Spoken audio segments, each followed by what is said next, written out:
think we're still waiting on a couple of panelists yet, correct? Yeah, so we're waiting for Frida and for Ariana. I saw Ariana in here, and Oh, I think Gary is here. So Gary, if you can unmute and turn your camera on. Okay, I'm unmuted. Let me see. Why won't this thing expand? There we go. There you are, Gary. Hello. Yep. Hello. And then Ariana, if you can, there we go. Excellent. And are we waiting on Frida as well? Okay. That is correct. And I think, Tom, you can turn your video off, right? Yeah. Yeah, Tom, will here, I got it. There we go.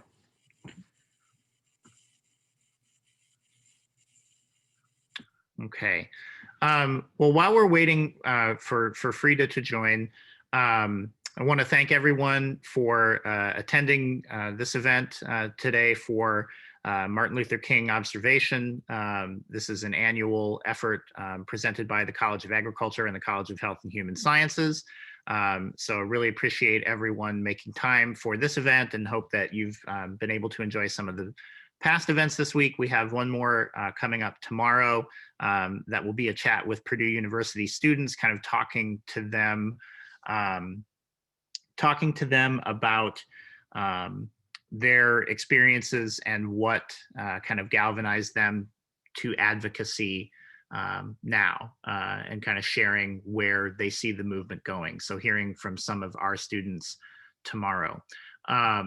Ahead of today's presentation, I wanted to share just a couple of quick videos with you.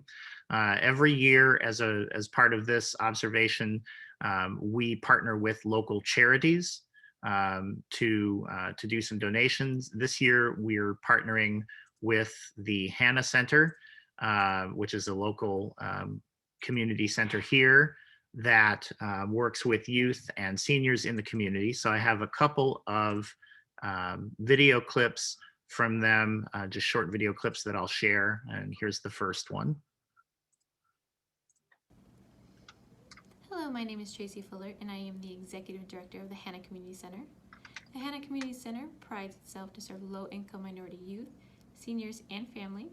We do this for a variety of our programs, which consist of our senior programming, our after school, which focuses on our LSC students, as well as our summer camp, which focuses on LSC and TSC.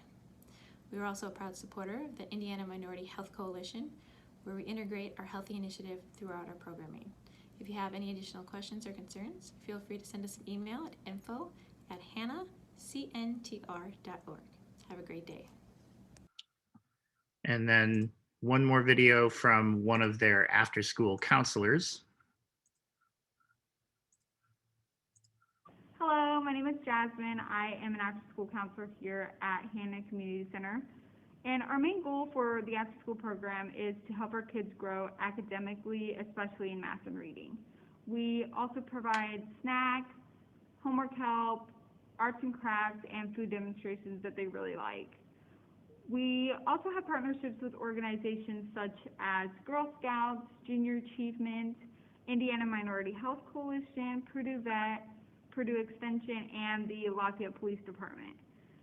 And with each of these organizations, they encourage our kids' abilities to grow intellectually and in their own way.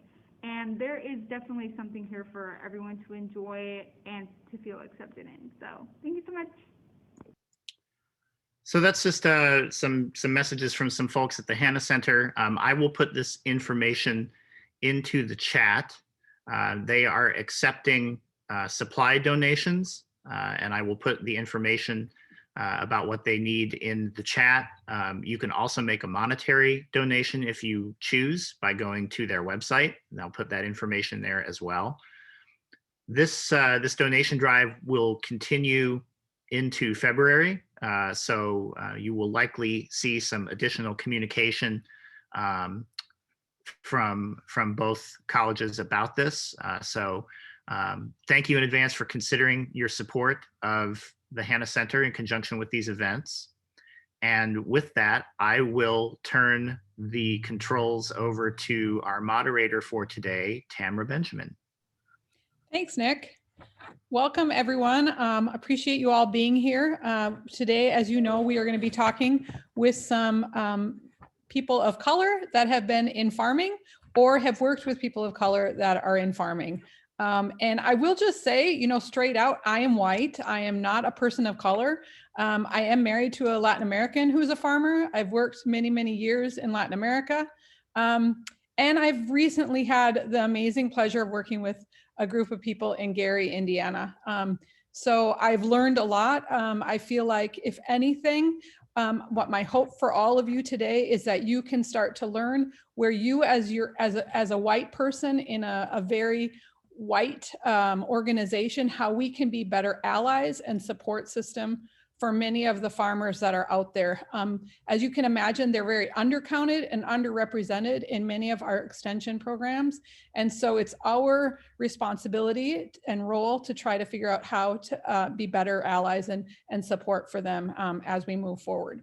So with that, I want to make sure that we have a chance to have each one of our panelists introduce themselves. And then I have a series of some questions. And then if you have other questions, I know Nick is going to be watching the chat box. I will as well. And we'll try to get those questions asked as well of the panel members. Real I'm quick. going to start out. Sorry, real quick, Tamara. Do you have the note about the partnership that we have for today's presentation and the conference that they're presenting? No, I thought don't had have any sent- of that information. Okay, sorry, hold on one second. Do have one more quick announcement. Give me just one moment here, sorry. So today's panel is presented in conjunction with the Purdue Center for the Environment. So we want to thank them for their partnership with us on this event, and also to let you know that they have a virtual symposium coming up in March called Next Steps: Environmental Justice, Climate Change, and Racial Justice. It's a regional symposium with some other universities in the area, and they'll be talking about intersectionality, racial justice, decolonization, law and environmental policy, and more. This is a free event. I will put more information in the chat about this event, but I just wanted to say a quick thank you to our partners at Center for the Environment. And sorry, thanks so much, Tamara. Super. Okay, well, let's get started. I'm going to start with our amazing farmers that are on today, and then we'll work through the Purdue people that are also on the panel that have a lot of experience working with people of color. So let's start with Sharana, if you don't mind, Sharana going first. No problem. Hi, everybody. My name is Sharana Moore. I am the founder and garden manager at Lawrence Community Gardens. I'm also one of the founding members of the Indiana Black Farmers Co-op, and I appreciate you guys having me today. Super. Thanks a lot, Sharana. Frida Graves.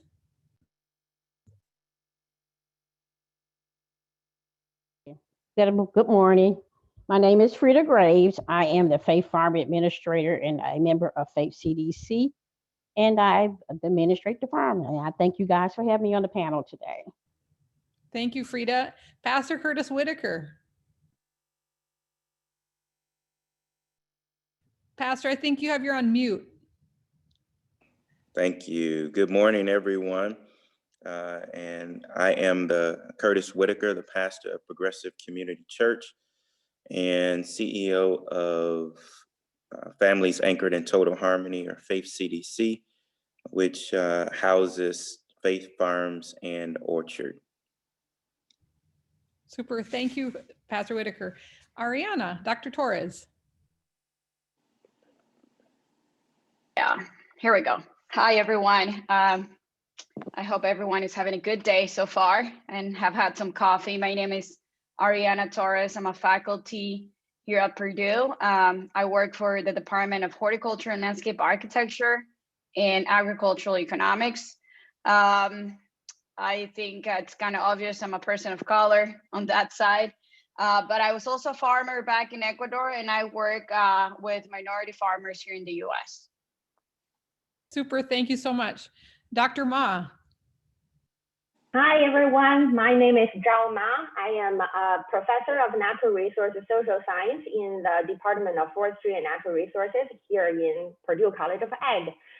So a lot of my research actually focus on small scale farmers, both in Indiana and also in the global South, Peru, Bolivia, Pakistan, China, just to name a few places. So I'm actually really excited to be here to learn from all of you.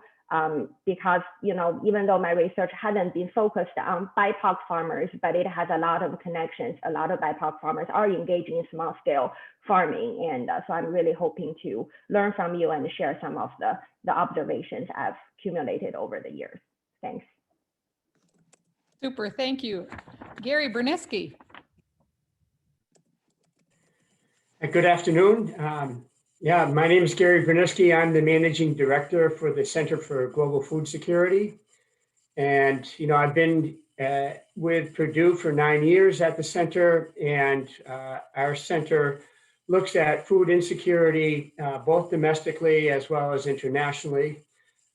My background is in international development. I spent 35 years working mostly with developmental and humanitarian organizations in Africa, Latin America, Asia, and the former Soviet Union. And so my background is more working with smallholder farmers in various areas of the world. And most of those smallholder farmers have been mostly minority groups in the countries in which they live in. So it's a pleasure to be here. And I also expect to learn a lot from you. And I've done a bit of work in Indiana, but certainly not as much as I would like to have done. Super, thanks so much, Gary. Nathan Schoaf. Hey everyone, and thank you all for being here today. My name is Nathan Schoaf. I am the Urban Agriculture State Coordinator for Purdue Extension, and a lot of my work with my colleagues focuses on needs assessments, as we're trying to focus on right now this year for a lot of urban farmers throughout the state, but also in their local communities. And the farmers here today have participated with us in developing that. And so I'm really excited to be here today with them and to always learn more from them. I've been very fortunate in my short time in Extension to work with these folks. So with that, I'll hand it off to you, Tamara. Thank you. Super. So we have kind of a series of questions that we asked all of the panelists what they would like to be asked. And, you know, I would like to kind of focus, first of all, with Pastor Whitaker and Frida and Sharana, because I think it's really important as, you know, your state organization being Purdue Extension, you know, how are we serving you? And what are some ways that we could maybe, you know, support you more? I know that you have a lot of challenges producing, marketing your goods. How do you perceive the state organization that's Purdue Extension? How could we as an organization better serve you? And maybe you can talk about some of the challenges that you've had, as well as ways that you perceive that we could be a better support to you.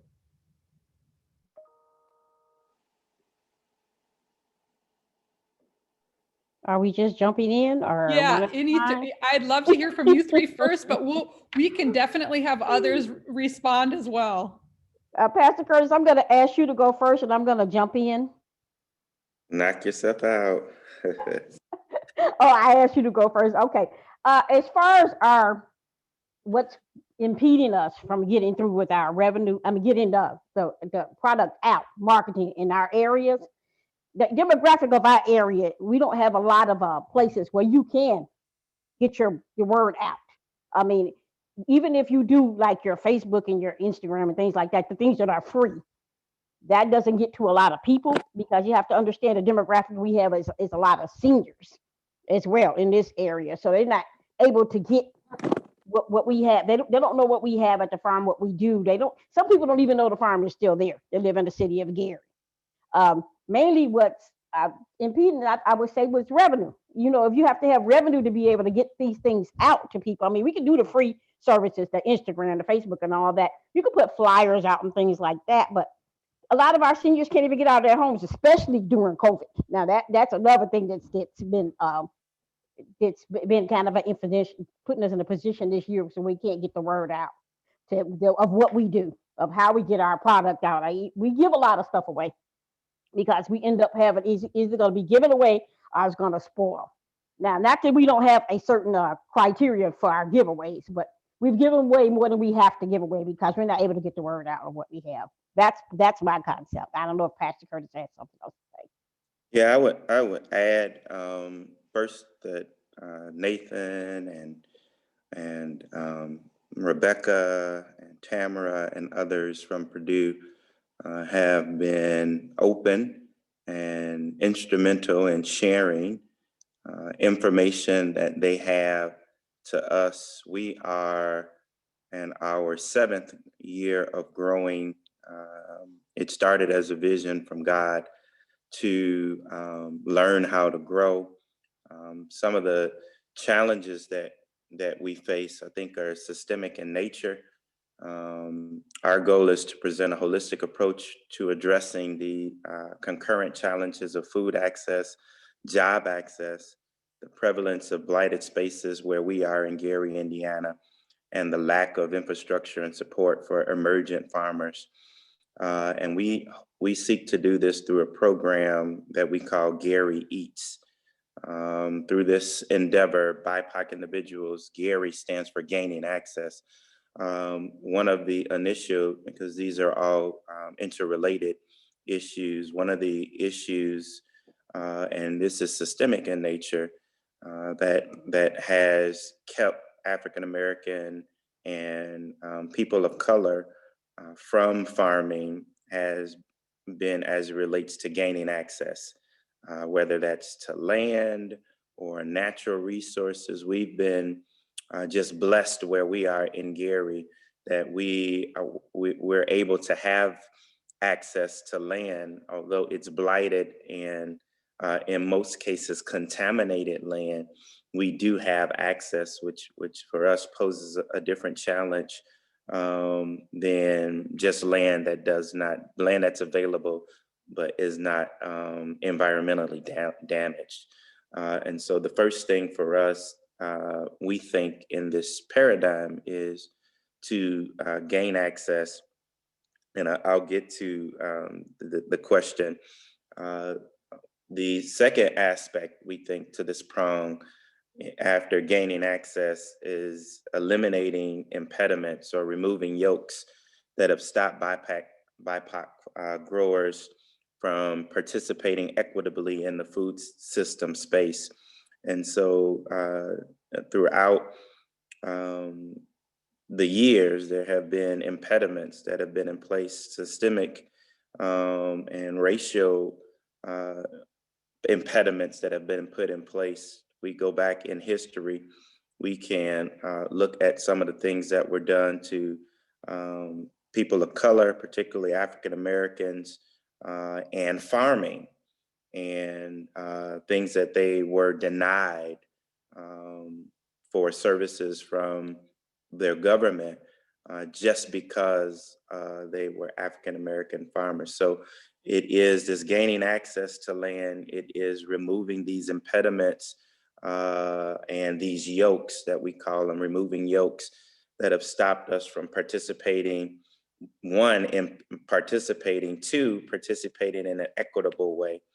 The third thing that we think exists is what we call EATS, and that's expanding the agricultural talent. We got to reach individuals, and that's what we are seeking to do. So we open our doors to any and everybody who want to learn about farming and growing in Gary, Indiana, or in Northwest Indiana. We are particularly interested in teaching the next generation of farmers. We particularly partner with school systems and other nonprofit organizations that want to learn what we've learned in our years of growing. We want to teach that and pass that on to others so that the full potential of what we are trying to create with Gary Eats is seen and comes to fruition. And then finally, is the S in Gary Eats, and that's what you've talked about, is building diverse and just systems and integrating those relationships and new platforms. What we've discovered in our short existence is that it is hard to enter into the system. We've done, as Sister Frida has mentioned, we've started markets, we do marketing, but if we are growing on the scale that we are growing on, we grow 12 to 15,000 pounds of produce each year. We have eggs that we sell, both duck and chickens on our farm. And what we found is we have a number of systems available, whether that's a hospital system or whether it's the school system or educational systems. But what we found is that they are not as open to working with. They want to send us to and through other means and methods, and I call that middlemen and middle women. And that creates an additional barrier, just trying to jump over and jump through hoops. And so it is our goal, and that's one of the ways, quite frankly, we see Purdue assisting in this endeavor, and it is helping to create and to build these diverse and just systems that integrate universities who have cafeterias that may not work with individuals who are small scale farmers. So it's creating the systems and the infrastructures that allow small scale growers to participate. We're not asking for small scale growers, people of color to participate. We're not asking for 100% of the spend or the purchase, but if there is something that is set aside for growers of color so that they can enter into the system, we believe that is one of the ways that people of color, BIPOC growers will be able to be successful in what we're trying to do from a farming perspective. Thank you, Pastor Whitaker. You touched on a whole bunch of stuff, and I think we're going to want to probably unpack some of that and make sure that you bring it up again as we go along.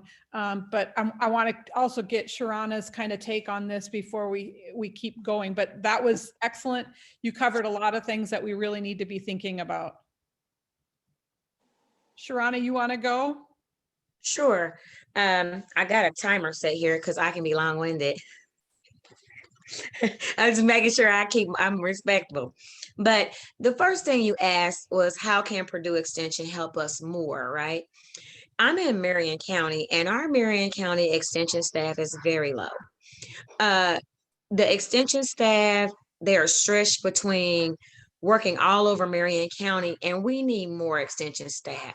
We need more Extension staff of color because all too many times people work with who they're comfortable working with, right? If you're trying to reach urban city and do your extension work in the city, we need to have people of color so that they can be relatable. That was just my take on how extension can help us more. Some of the challenges I face here in the city with growing is that fast food and processed food have become more of the norm for the people. So it seems like our community needs more love when it comes to having access and knowledge. So we can put markets here, we can scale up production, we can provide more food for the area, and we'll grow more food essentially. But how are people going to get to the food, right? We also should probably be expanding value added processing for our farms, but the cost of the supplies and share space for kitchens to process those things are very expensive. So when you're working part-time farmer, how do you come up with the capital to push forward in making more money and just marketing your products more? Some of the other challenges as a Black person is working together. Everyone wants to be the boss. Nobody wants to work together. And so that is a huge, huge challenge for when you're trying to combine resources, talents, and opportunities for people in the community, and especially urban farmers. We are less likely to be landowners as well. So we're the tenants. You know, tenants aren't going to go out in the backyard and tear up the ground and till it all up so that they can grow.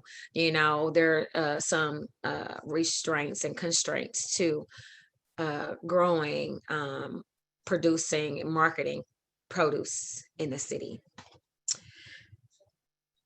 I want to make sure we point this out too, though, but because Black people have a resistance automatically to being outside and farming, right? This is rooted in the historical trauma, you know, from slavery. So a lot of times, you know, when I'm inviting folks to come out to my farm, they're like, I don't like the dirt. I don't like bugs. It's too hot. You know, we've gotten away from that type of lifestyle and just being connected to the earth in any kind of way. It's a concrete jungle here. So, you know, sometimes people don't even know how food grows. I've had grownups come to the farm and say, hey, and they're volunteers, of course, and they ask what they can do. And I say, you know, harvest about a dozen carrots over there. And they're just standing there looking like, I don't see anything orange hanging off the tree. They just, I mean, it's funny, but you know, it takes a lot more,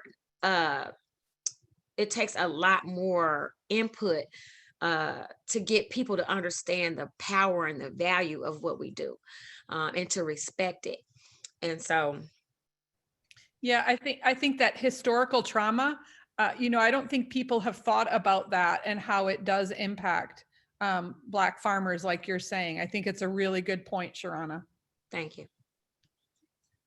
You have anything else? I'm kind of going to go through the Purdue people, see if they have any thoughts on how we could be better servant leaders for people of color in agriculture within our state.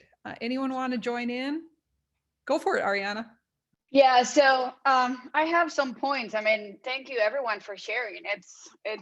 I'm talking to one of the students attending this, and how motivating this panel is for me. I'm a marketing specialist, and all my research is in market development. And we know that one company in the US sells a third of all groceries. Just one company. And 4 companies control over 80% of the market for beef, and 2 distribute 75% of all food in the US.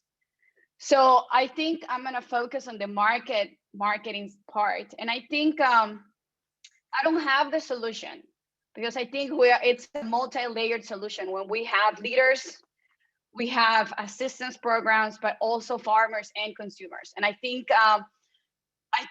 we need to work on understanding how to develop systems and markets that convey food transparency. I think there are a lot of environmental and social benefits of supporting BIPOC farmers and food systems that are owned, managed, and consumed by BIPOC individuals in the US.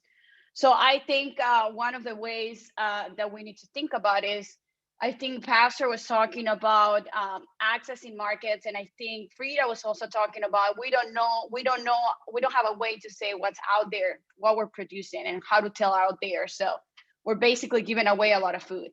And I think this transparency in the food economy, it's creating and it's creating a market where we have consumers, handlers, and farmers have a understanding and traceability of who is producing the food that you're eating and who is consuming that and what are the barriers that are in place. But I think we need to look into what are the governments and politicians and institutions and nonprofit are doing, but how do we create also leaders from within the community to support those things?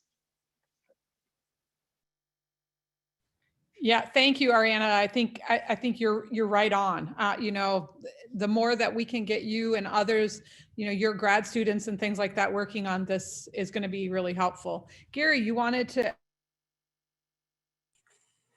Yes, I just wanted to follow up on one thing, and that is the importance of getting more people of color engaged in extension.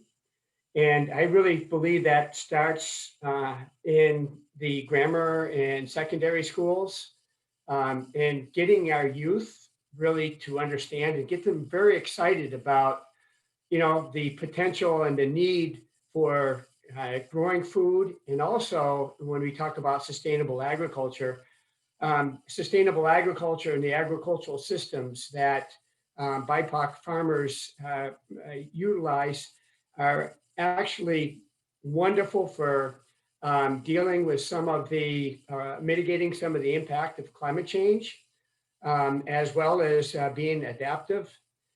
But just getting back, we really need in our educational systems to place more emphasis on agriculture and get particularly high school students really excited from all people of color to take up as a career agriculture in one way or another, so they can work in extension, but also can have a really important contribution in all areas of agriculture and food security. Thanks. Back to you, Tamara. Yeah, Sharana, can you just talk a little bit about your program? And I know Pastor Whitaker talked a little bit about his as well. Maybe we can touch on that again, but this is something that I think you guys are already doing, and I didn't even know about it. And, you know, I found out about it because I'm, you know, friends on Facebook with you. And so I see it. But, you know, the fact of the matter is this could be something that we could be supporting your organization from the College of Agriculture, you know, or we could be supporting the one that Frida and Pastor Whitaker run up in Gary. But can you guys talk a little bit about what you guys are doing with high school students? I think it's incredible, the work that you have going on. Well, sure. So Lawrence Community Gardens has this year in 2021 has become Lawrence Community Gardens Youth Farm. So what we learned and what happened last year with the pandemic is we cut out all volunteer opportunities because we were worried about contamination on the food, and we had youth that are working at the farm. We didn't want to expose them. We worried about the biohazards, even with our animals, with the virus being so new. We just didn't want the exposure to our farm. So what I did was I wrote for funding for the youth to come aboard our farm 10 weeks ahead of our summer program. And it's basically an after school extension of season extension learning. During that time, we play football and we shoot Nerf guns and we do lots of fun racing and lots of other fun stuff. But essentially what we are trying to do with these young people is set their foundation for a sustainable way of life. We have this huge food desert that we live in, and we have 3 grocery stores in our neighborhood within a 5-6 mile radius.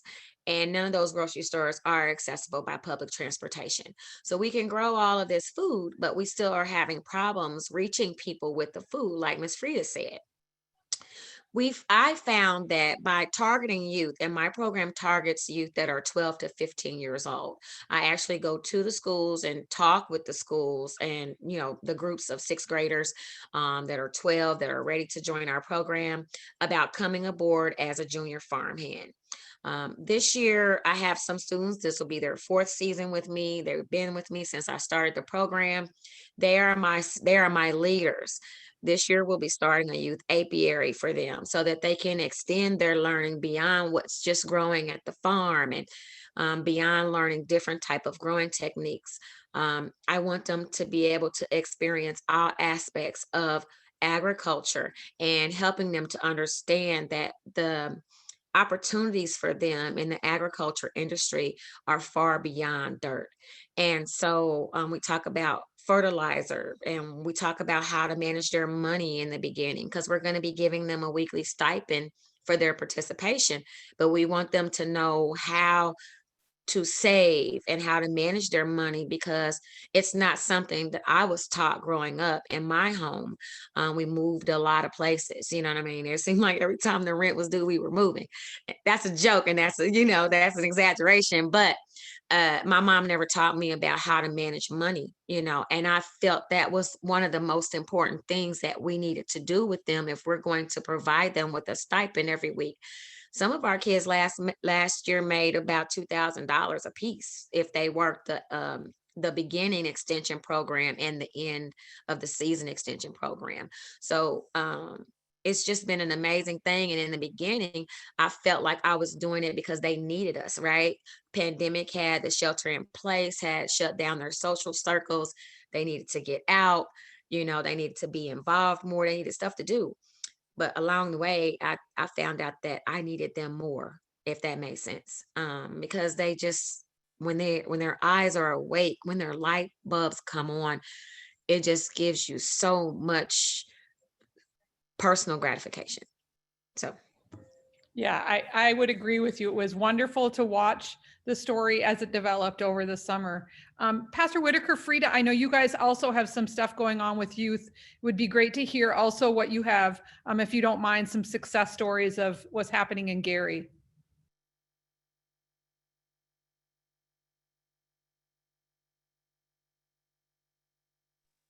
Pastor Whitaker, did you want to go first? I'll defer to you. Thank you for that. Okay, I want to ask Sharana, I hope I'm saying that right, if her program is associated with a public school or a charter school, first and foremost. My program is not associated with any school. We are very inclusive, so we accept kids from all over the city. I personally promote throughout the whole city, but the kids that I'm targeting, that I'm most concerned about, are the kids in my neighborhood. So I know that my program is replicable in any neighborhood, but I want to make sure that the kids in my neighborhood are taken care of first and foremost. So I understand. No, what I was getting at that we were trying to set up a relationship or a partnership rather with public schools, but the only people that were open to what we were doing were the charter schools. So our program ended up being charter school students. And then we did participate in the summer program for the Gary students, which was paid for they were paid a stipend by the city. But I want to focus back on the fact that our program was with charter school students, and it was basically a 6-week program. And we didn't do a stipend. We just did a learning process, basically learned about the soil, the pH levels, the magnesium, learned about the plants, the chickens, the eggs. And their science teacher would always bring like a curriculum. I would give her information a week before on what we would be operating on, and she would pull up some information with the children, and it would come out. So far, I mean, we would like to open it up to public schools and do more of it, but to that partnership is open to us. We have contacted them, but they haven't gotten back to us. So it's a little bit different what we were doing. It was still education. And then Pastor Curtis does the financial portion, of course, being a CPA. But my basic information was on, because being in nursing, about the disease processes, how plants can stop the disease processes and help their grandmothers and aunts and things along that line, and teaching them about the soil and plant health. And if we had a pest, now thank Nathan and the squad that came out and showed me more about pests this summer, but trying to figure out the pest control and vermicomposting and things along that line. So we're a little bit different, but still trying to get them to understand what they do. Like Pastor Curtis said, one of our best experiences was we let them make smoothies with what we grown, and the kids were just so amazed. And I can relate to Sharana because one of the young ladies we tried to get, she didn't know carrots came out the ground either. So that's basically what I was doing. But Pastor Curtis can elaborate further. Yeah, Yeah. Pastor, do you have something else to add to this? I would just say the last 4 years, as Rita said, we partnered with fourth to eighth graders and then high school youth. And then over the summers, we would work with 10 to 12 youth in a similar way and fashion. Again, one of our aspects are to show, and so we really pride in with the young people, because we gotta, like I said earlier, expand this agricultural talent to get more individuals engaged and involved. I was trained by Mr. Will Allen, with formerly Growing Power, who's known as the father of urban ag in America. And he just showed me the value of, he said, hey, I take young people that others don't want to deal with. And as soon as they put their hand in that dirt, it's something that magical that happens. For me, I understand what it is being a pastor, and, understanding what the word of God shares with us about dust of the earth. And so it's just a reconnection for us to from which we have come. And so that's why it's very important, and that's a passion of ours, is to work with young people. That's my heart. I want to work with anybody that wants to learn how to grow, but particularly young people, so that they do have different pathways. Food is one of those ways. We had one young man it was his mother's birthday. He took some eggs from the farm. He took some green peppers from the farm. He took some red peppers from the farm. He said, I made my mom an omelet for her birthday, all with stuff from the farm. And I was like, you did? And it just was, it was really great for them. And then the other piece that, I tell them about selling herbs, because we have herbs. I said, hey, you don't have to stand on a corner and sell herbs. You can take some oregano and basil and other things that are grown, and you can start, if you want to look at it in this way, you can look at it from a business perspective. And so that's another heart and passion of mine, is just opening up young people's mind to the entrepreneurial opportunities that exist. But it's all interrelated, because if there are no systems available for me to then take my whatever it is that I grow, then I get frustrated and will choose to maybe not want to enter into growing as a possibility, as a pathway. Thank you so much for that. And I just want to let people know, we also have a lot of working relationship with Feligi Hiwatt. Alex Pettigrew is the extension educator in Marion County, is working with Nathan Schoaf, Catherine Orvis, Dr. Orvis from ASEC is also working with them, and Theo, her postdoc. So I think it's important to realize there are some things going on, but Gary's right, we need to do even more. I'm going to transition a little bit. Dr. Torres has a question that she'd like to ask the panelists.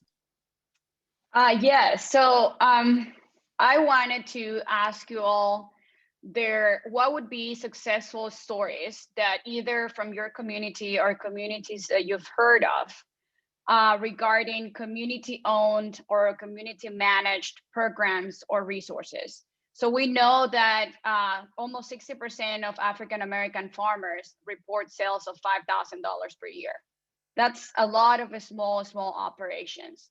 So I think Sharana was talking about value added and the possibility to add value, but then you don't have sometimes buying all those implements and investing on that, those inputs is expensive. So if you can share with us, what is a successful story where things work? And it doesn't have to be yours, but something that you've heard where a community puts together either a cooperative or an entrepreneurship program or a land tenure ground leasing options where basically can help very tiny farmers or small farmers or potential farmers to operate profitably.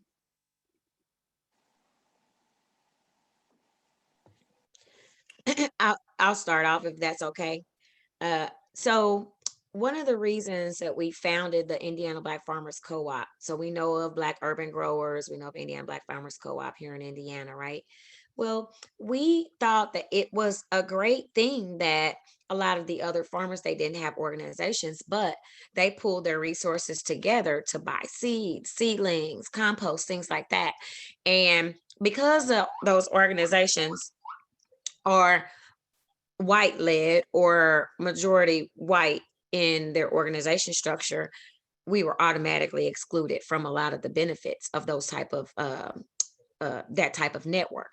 So the other thing that I found was a challenge when I go to classes, you know, as I'm in my journey of becoming an urban farmer and learning, I might be the only woman of color there, you know what I mean? And if there might be even another man there of color, you know what I mean? So it's a challenge even finding people that are in the same situation as you.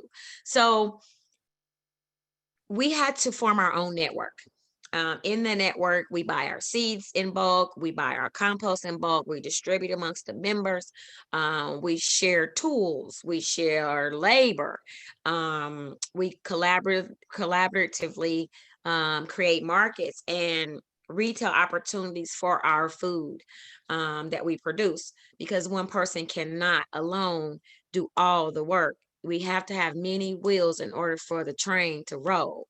So forming the network was so important to being able to, that's a success story, I guess, is being able to have a successful network of people like me. Not to say I would not want to be in other organizations, but I know that my people have a specific challenge that other nationalities and groups do not. And so I need people and resources and networks of people that are like me, that understand the challenges, and so that we can collaboratively think about what challenges our neighborhoods have specific, and then offer a solution, not the solution, because there's many, we have to have many solutions, but a solution to the problem. One of the things that we decided to do was we decided to really ramp up our efforts on our mobile markets, because we have such a challenge with food access, right? So we put this whole farmers market right in the middle of the hood. Oh, it's going to be so great. They said they wanted a farmers market, right? Farmers market bust. Farmers, we got farmers to come, we got produce, but people aren't supporting it. Why? Because the community still has access to transportation access issues. You know what I mean? Like they can't, we got large seniors, like Miss Frida said, a large population of seniors that are displaced, isolated, can't get out. How do we reach them? So our youth program, our kids grow food specifically for our youth program, for our seniors. So our farm stand goes directly from the farm to the senior homes with the freshest produce. We take SNAP there, we take WIC there, but the other key part to making it work is affordable access. So we can't sell at the same prices as the Garfield Farmers Market or the Broad Ripple Farmers Market, because our people are going to look at that $2 bell pepper and say, and so we have to scale just a little bit in order to be able to meet the needs of the community.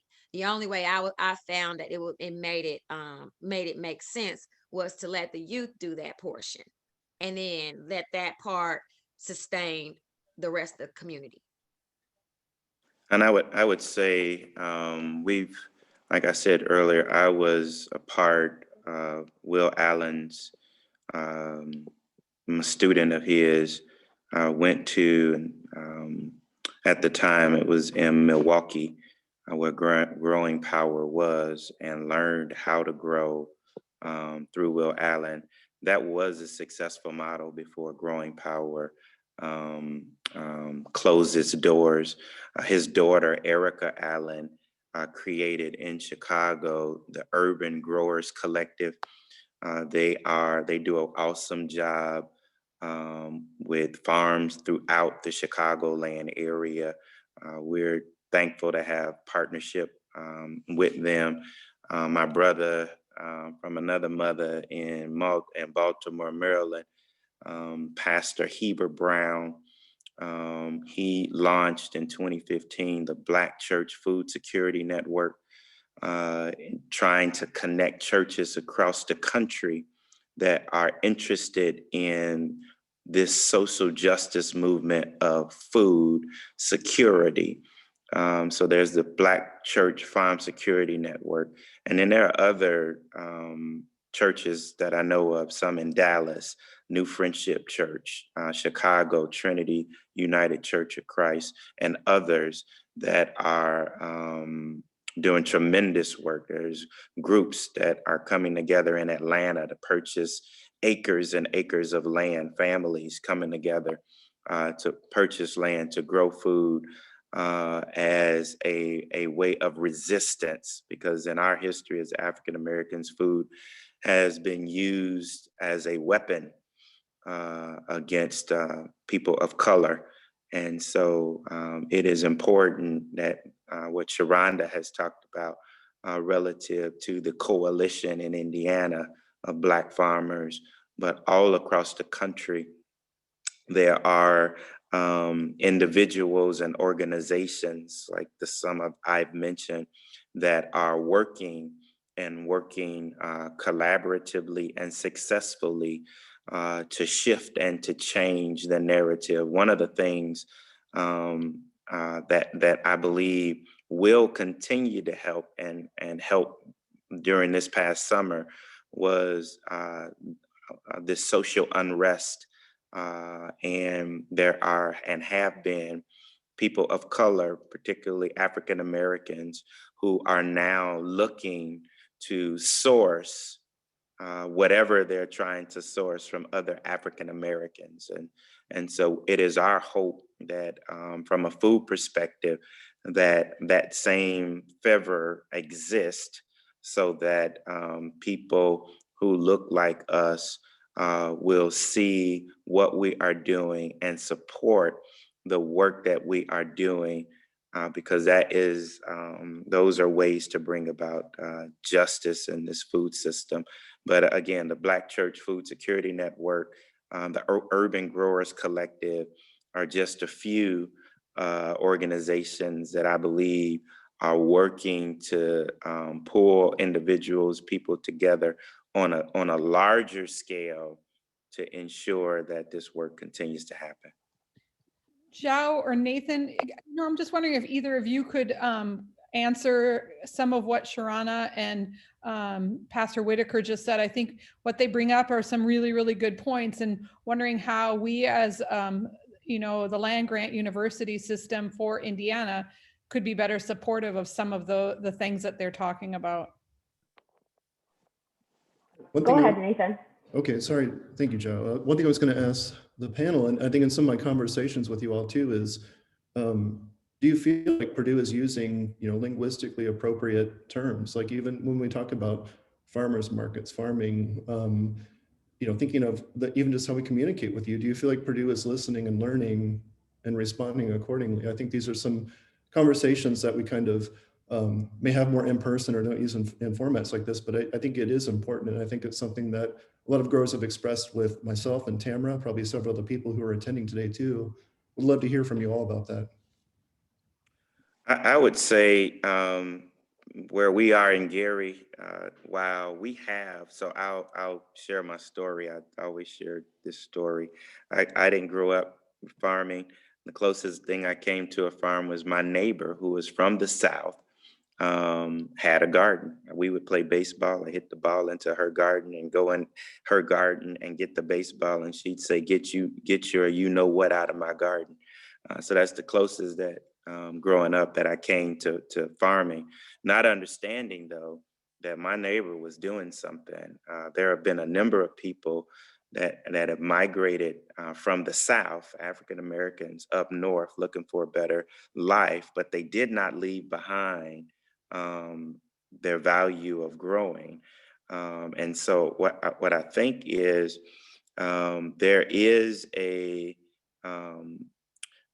individuals where we are, at least, this is new, right? And so part of what the language and the methodology and even growing is not new for most of the older folks in our community. When they come to the farm, they'll tell stories about, I was raised on a farm.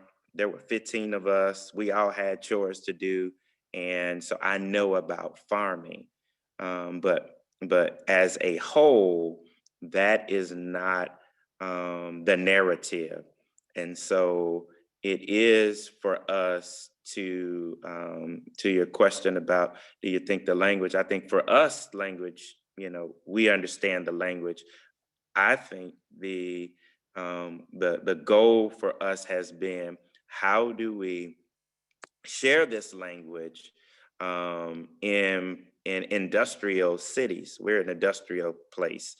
So farming really takes place in rural, according to folks in urban core. Farming takes place in someplace else. It doesn't take place where we are. And so we're shifting that narrative and trying to get others to understand that language. And some have, and again, a large part of this is just sharing and continuing to share information and educate so that others can come on board and understand what we are sharing and trying to do. Because, and then I'll throw another piece out there, because a large part of what we suffer with in the African American community from a health perspective, and COVID has shown and shined a huge spotlight on the disparities with African Americans and health.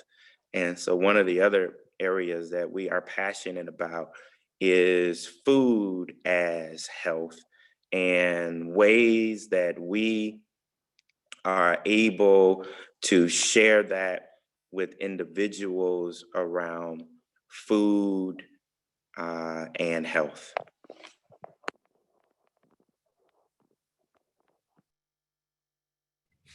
Sharana, do you want to answer Nathan's question, or Nathan, do you want to respond anymore, or Zhao? I've got some other questions, but I'd like to kind of tie this one up a little bit if we could. Sure, I'll chime in. So yes, the dialect that you use is a little over some people's heads. Yes. So keeping in mind that most of you guys have masters, PhDs, certifications, we're dealing with people in the city that some of them don't even have high school diplomas. In my case, we're focused on youth. So we can use a lot of technical terms when we're working with our community. We try to keep it simple. We're going to put it in the dirt. We don't say soil. So, and just getting them to read the seed packet, to just learn how to read a seed packet. So we got to start at the bottom.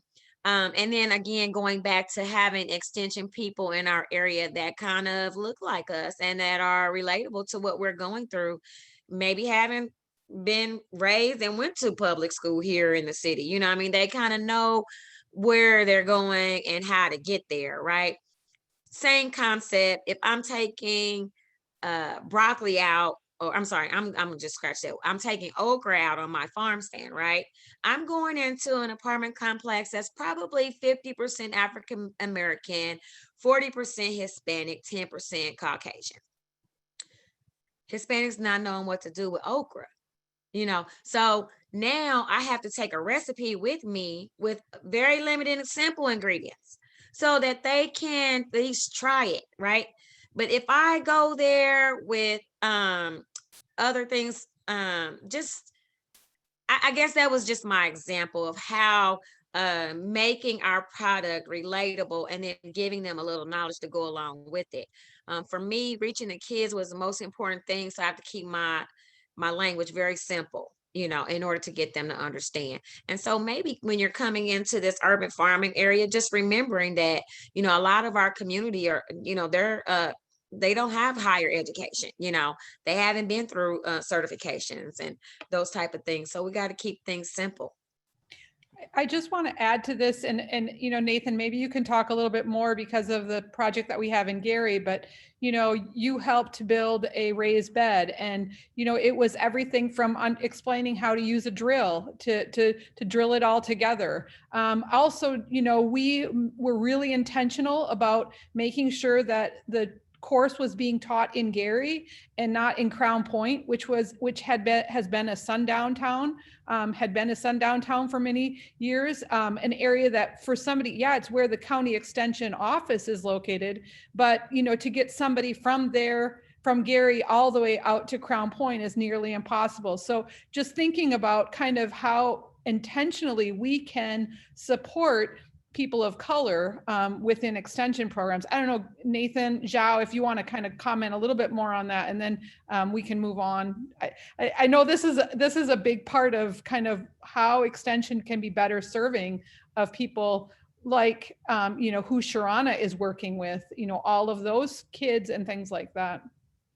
Maybe I can just make a couple of kind of general comments, and I know Nathan has more concrete examples and experiences, right? So first, I really appreciate everybody sharing your lived experiences. I just, you know, learned so much from just, you know, the last hour, what you have shared.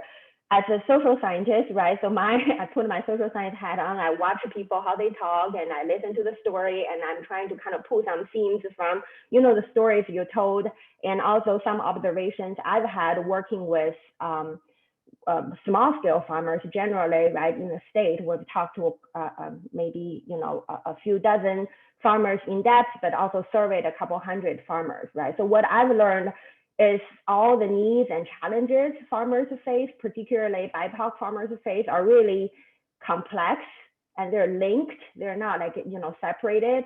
And then a lot of these problems or challenges are social in nature, right? So in terms of how to improve extension's ability to serve this population, I feel the solution also need to be linked, also need to be complex, multi-layered, like Ariana talked about, and also need to be social in nature, right? So one thing I want to say is all the farmers I've talked to, and even hearing all the stories here, nobody is getting into small scale farming to make the big bucks, right? Everybody is motivated to serve the community, provide healthy food, promote public health, connection with the environment. It's all these social values are really motivating what we do, right? And to what extent extension can actually hone into these social values and use these as a building block to bring people together, right? So I think that's like, you know, easier said than done, but I think it's a kind of fundamental mind shift, right? It's to start with the social values that our farmers actually really embrace and help them help people connect, building on these social values. The second thing I want to say is just, you know, the network, social networks are so important. A lot of farmers we've shared about challenges to access land and labor and some other resources, just like every panelist here has talked about. And you know, on average, the state, I think 13% of the income from small scale farmers are actually completely from on-farm sources. So everybody's working multiple jobs to support their dream, right? And you know, that poses a lot of challenges for, you know, ability to hire labor, find land, be able to lease land, and all of these things. And then the few BIPOC farmers I've worked with, right, personally, these sort of challenges related to social network of finding the people, the resources, connected with landowners who are willing to lease land, it seems more heightened, right, for the BIPOC community. The last thing I want to just quickly share, and I will observation, and then I will stop. It's sort of interesting because, you know, you shared here, and I've also heard from other people. You know, a lot of the farmers are looking for other peers to learn from and want to find their organization.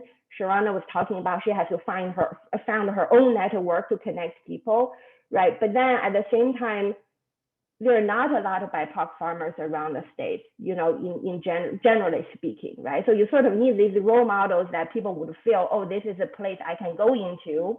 But then without people feeling that way, they won't become farmers, so you won't have these role models, right? So it's a kind of chicken and egg thing. It's just really hard to start with these kind of movement and have a core group of people together. So I wonder if extension can play a role in that area.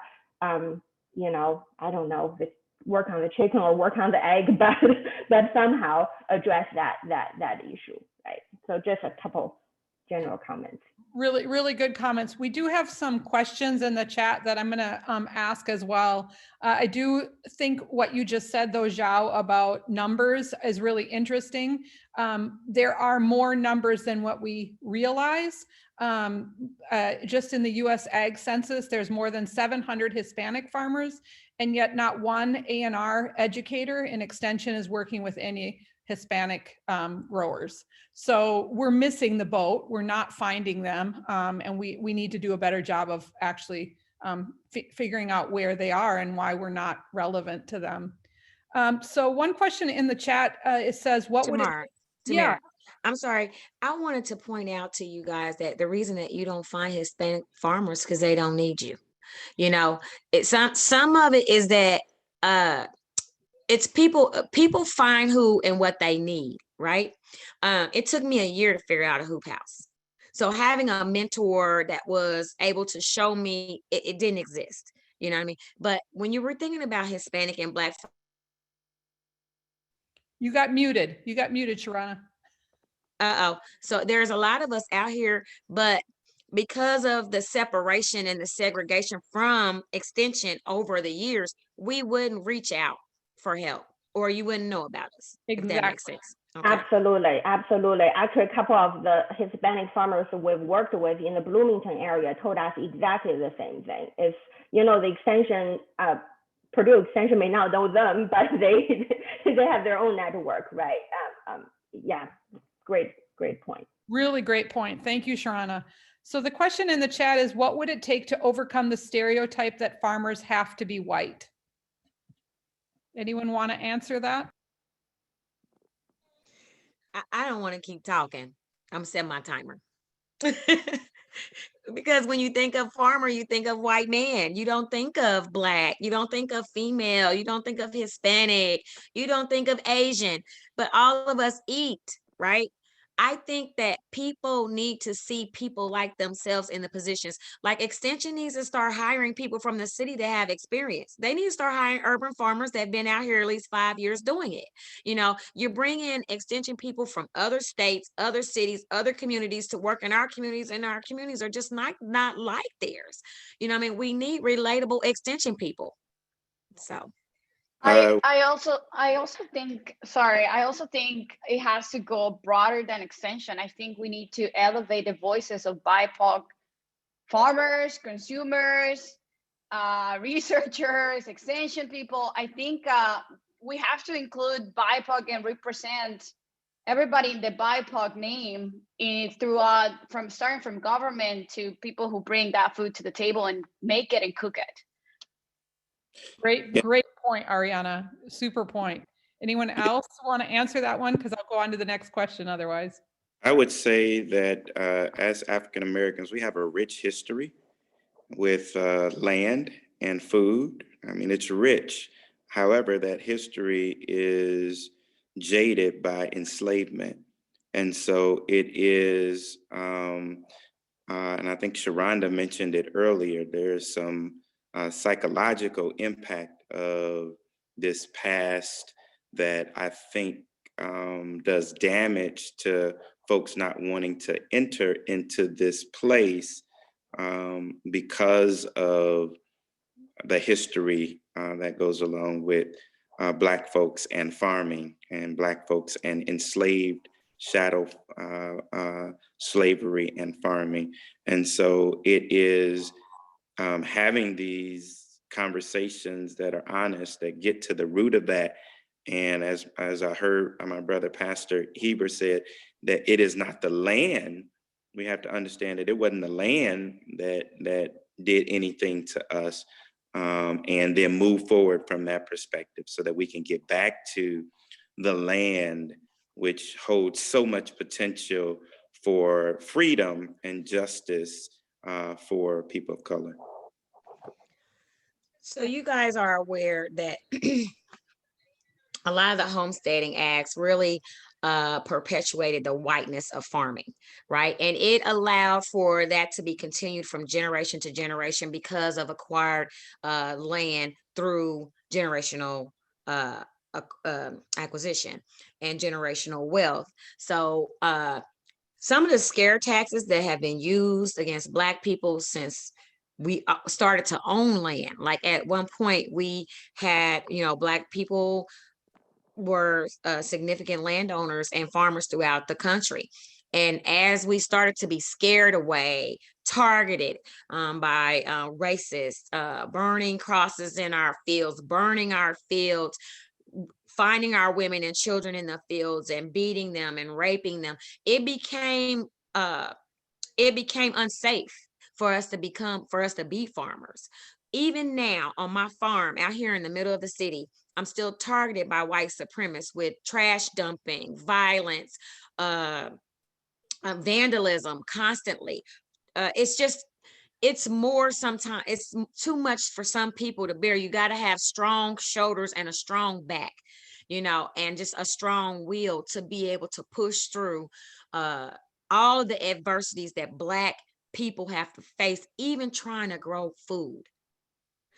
I'm gonna get emotional because I've been struggling. I've been fighting in my own community, just trying to educate young people on how to grow food. There are a lot of white people don't want to see it happen. So they just keep continuing the scare tactics that they've been using all these years. They just continue it. So and it's that's why you don't see us. And this is 2021. And it's still happening. It's happening more now than what it was even 5 years ago, because this started at my farm last year around April or May. This is when this started at my farm. So we've had our hoop house damaged. We've had all our crops stomped out. You can just feel the energy inside of the place. We've had our outdoor office vandalized, nothing taken, just vandalized. But we're marked, we're targeted, and so that's a huge reason why you don't see us. We just keep the back seat. We stay in the back seat and do what we're doing because we don't want to be targeted. We don't want to have our families in jeopardy, or being unsafe. I'm a woman out there by myself and I have to carry a gun every day. Mm-hmm. So that's important to note. And I agree with all, I just need to pipe in here. I agree with all what Pastor Curtis and Sharonda said. And what I find around here, particularly in Northwest Indiana, we call it, when we were in school, cliques. But there's cliques of white farmers that have all the resources and they know where to get everything from. But we hear none of this. We hear none of this and how to advance things. But they know, oh yeah, you didn't know this? No, we didn't know that because you guys don't tell us.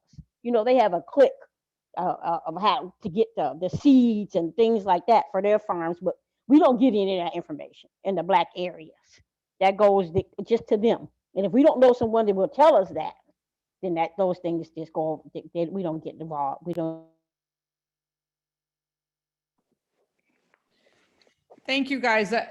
I think it's really important for us to hear what you all just had to say. I think we all have to think about how we can then help to dismantle a lot of that systemic racism because it's there and you're having to deal with it on a constant basis. I'm going to go on to another question. We're at 1:15 and I want to make sure I get through some of these other questions. Are there other infrastructural challenges that affect BIPOC farmers and farms and local food advocates in particular? So what other infrastructure, and Frida, this kind of goes to with what you just said. We wrote a SARE grant. Pastor Whitaker is part of the SARE grant in Gary. These are a lot of times not even known by you, granting opportunities, but what other infrastructure do you think challenges are out there? Well, one for us is, and Frida and Sharana both mentioned, is volunteering, and so just a capacity issue.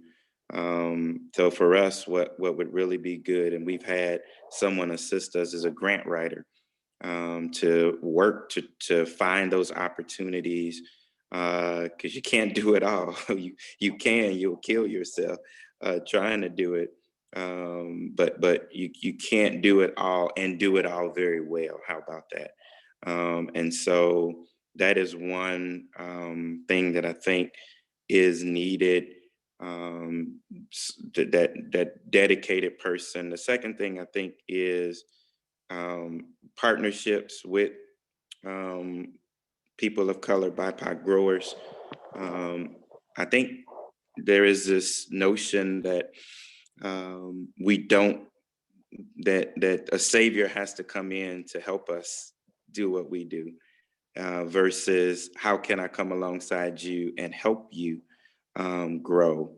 And I think that is one of the things that I've noticed and seen is, hey, we got to go and, they're starting, we need to go save them, as opposed to come alongside and what do you need us to do and to be for you in order for you to be successful, in order for you to get to the next level, in order for you. Purdue has name recognition that's tremendous throughout Indiana.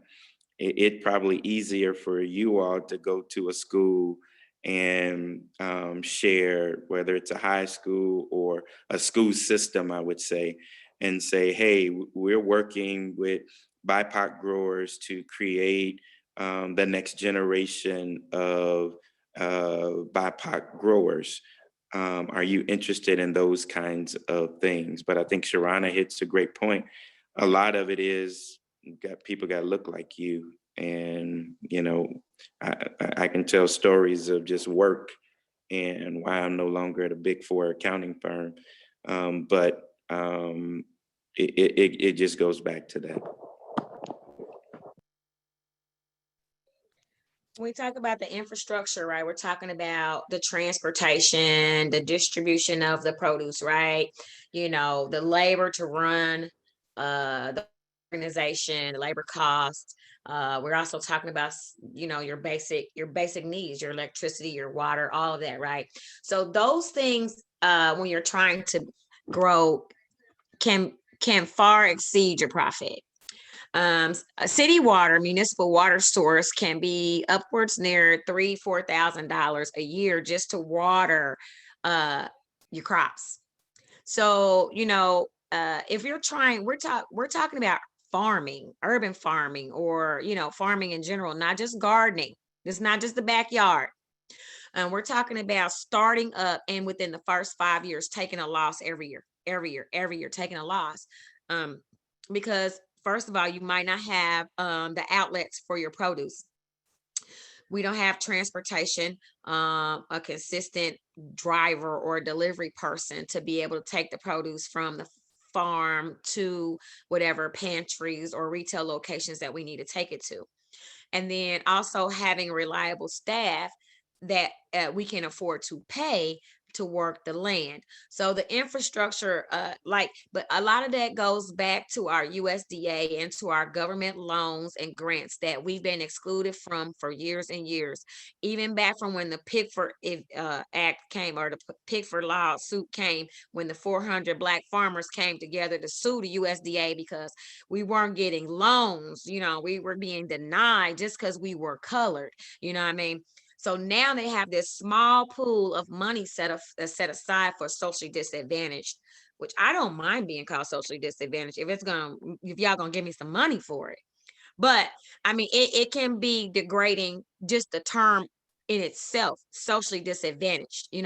It's degrading in itself. So, but we have to have a collaboration of people who know how to even navigate the application, right? Right now, I'm trying to fill out an application. It's like 55 pages long, and I'm just overwhelmed. I get anxiety just looking at it. I would like help with filling out applications. We need people to come in and help. To get and even getting a business plan together so we can understand what the numbers look like in order to build this organization for over the next 5 years. So that's my take on it. Thank you. And yeah, Sharana, you make some really, really good points, as well as Pastor Whitaker. Frida, I don't know if you want to say some last things with this as well. I do want to save a little bit of time to go around the whole panel. I guess my biggest hope with this is that we leave on some positive terms. I'm not saying that we have to negate everything that was just talked about, but how can we better move forward? As an institution within Purdue Extension, this is both the College of Agriculture and Health and Human Sciences, but also the Center for the Environment. What can we as an organization be doing to really reach out and to support what we've been hearing today? I mean, are we doing things like supporting Sharana and filling out applications or writing grants or doing things like that? How are we doing that so that we actually can help them move into this space and dismantle some of the systemic racism that we all know is present? So I don't know, Nathan, you said the least. Do you want to kind of just start off on this one? Sure, thank you. No, I kind of want to piggyback on what Sharana mentioned and some things that even Curtis touched on earlier, and that you all are already doing so much in your communities that is working, like with empowering youth, creating programming, really elevating a lot of these folks, youth, seniors, and whatnot in your communities. And I think we need an extension need to look at that rather than coming with whatever toolkit or whatever template we have or have historically had to try to assist, or like Curtis said, I think Extension sort of played the role as savior in the past. And I'd say that even nationwide, it's not just Indiana, but this is a different space. And I think it's, working with a historically underserved population. And I think that you all have a toolkit and you're developing new tools all the time. And so my hope is here that we learn from you and we, learn to take some of the tools that you guys are creating and as a model, apply them other places or use them in different ways and just collaborate more effectively. Like when it comes to grants, I mean, you all can lead those, you have already. So I think that's where, and just thinking of the things you mentioned about teaching kids, these things that a lot of us just take for granted. I mean, I had similar experiences. I didn't grow up as a farmer. I learned to farm in Los Angeles. I had to have a lot of people who had the patience and kindness to show me and not belittle my lack of knowledge. And so you guys are all doing that. And I think that's really important to mention. And I just want to thank you all and say, again, your work's appreciated and let us know what we can do to help. Gary, your thoughts on, you're with the Center as well of Global Food Security. What are some of your thoughts on how we as an institution can be better serving of this population? Well, one of the things I'd just like to mention, which I think is very important, is you are what you eat. And so I think that improving nutrition at home and at school and what we eat, and trying to see how we can link that up. I mean, there's programs that we know of, from farm to fork or farm to school. We need to have our kids and our families eating better and demanding the things that are being grown, that can be grown in urban environments, so that in the end, people are not only getting food, but they're getting healthy food, and they're having adequate diets and improving their healthy being. And so I would just like to make that connection between the food that's being grown in urban environments and by BIPOC farmers, connecting them not only to market, but increasing that demand by better education on good nutrition and starting that off with schools and with our kids. So we need to change those habits right from early age. Thank you, Gary. I appreciate that. That's a really important one. Ariana, do you want to add some kind of concluding remarks as well, where you feel like we as Extension, I know you have a huge part of your job role is in Extension. How do you feel we could be better serving this population? So I think there are a couple of things. I mean, I'm very grateful for listening all their stories. I think we have as Extension a huge role I think addressing social injustice and addressing food resilience go hand by hand. And I think we know that, as I mentioned before, the complexity of these issues are very, very layered. I think Sencha has a big responsibility, but I really like what Nathan said about finding the solutions that already exist, that were developed from within, that rather having this, I'm going to help you, and here's what I have. I think that's very important. I also think that representation matters, and I think we need to hire, support, and promote BIPOC individuals in the food in the food systems, in order to self-help or support, starting from leaders, organizations, communities, etc. Great points. Great points. Thank you. Zhao, would you like to have a few last comments? Sure. Maybe just one last comment, right? I do think, it's important to recognize the BIPOC community as a diverse community, right? We are put in the same category, but we're also very uniquely different individuals.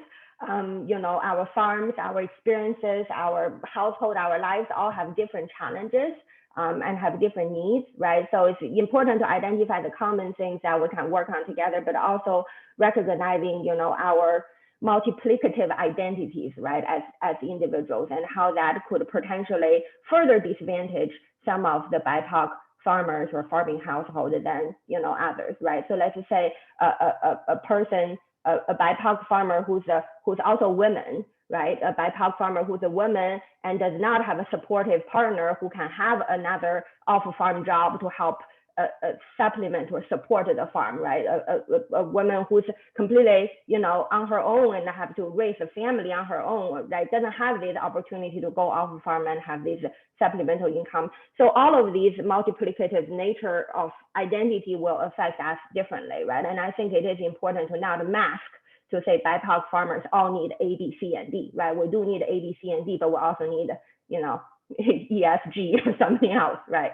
So that intersectional identities is very important, I think, as well. Well, and we just have a few minutes left, but I really would like to leave the last words for our three impressive farmers. We just want to say, thank you so much for being here, but if you could wave a magic wand of something that we can concentrate on and focus on in the next year, to really serving you and being a partner with you, not being like Nathan was saying, but actually walking alongside of you. What could we as an organization do to support you even more? I know that we're starting that down that road, but we've got a long ways to go. Curtis, do you mind starting? Pastor Whitaker? Dr. King, first, thank you all for having us and inviting us to the panel on this MLK event. I'll leave with a quote from Dr. King, says in his book, from a letter from a Birmingham jail: "Injustice anywhere is a threat to justice everywhere." So one of the things that Purdue could do, I think has been mentioned over and over, is to look at your systems and look at the racist, I would say attitudes, but the racism that's embedded in the system. Because I can give you a number of things, but if your system doesn't change, then it will not have lasting value and impact. And so it starts from within, and that's where the real change needs to occur. If real and systemic change is going to happen, it has to start within the larger framework of Purdue. Thank you so much, Pastor Whitaker. Your words are heard, and we will continue to do that. So thank you. Frida? First, thank you guys for having us and listening, opening, and honestly. And I agree with Pastor Whitaker. It's in the system, but this is a start. Having this conversation is a start, and listening to the conversation. But I also agree with some things that were said earlier about Sharana and Pastor Curtis, that it has to start from the ground up. It has to be someone that's relatable to our people around here and in our demographic area that can explain these things to them so we can advance further. But just having someone that can be on the ground to do it from ground up, starting to talk to people around here and talking to them about the systemic racism has gone, but how we can change things. Having just open, honest conversations and getting started. I'm a worker, so I'm willing. I would want from the ground up where I can just talk to people, relate to them. Thank you so much. Sharana, you have 1 minute. Let's just focus on growing more Black farmers and not just growing food, right? We need workshops and on how to complete the applications, the USDA grants and loans, the Farm Service Agency loans and grants. Let's grow farmers. We need help with that stuff, right? Show us how to do that. Thank you. Well, we are at 1:30. I want to just thank everyone. Nick, I'm going to pass the baton now to you. Thanks again so much to Tamara and to all of our panelists today for a terrific discussion about the challenges and opportunities in this area. I echo so many of the commenters in sharing that we discussed a lot of great things and a lot of great ideas for how the efforts that we have in outreach can improve on our end and work better alongside you. So thank you so much for that and sharing your experiences and your stories.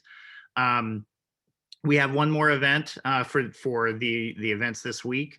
It's coming up tomorrow. Again, just the topic of that will be having a conversation with some current Purdue University students about what galvanized them toward advocacy in recent months over the last year, and kind of what they're doing and how they see the social and racial justice movements moving forward within new methods of communication, new methods of advocacy, and those sorts of topics. So please do join us tomorrow at noon.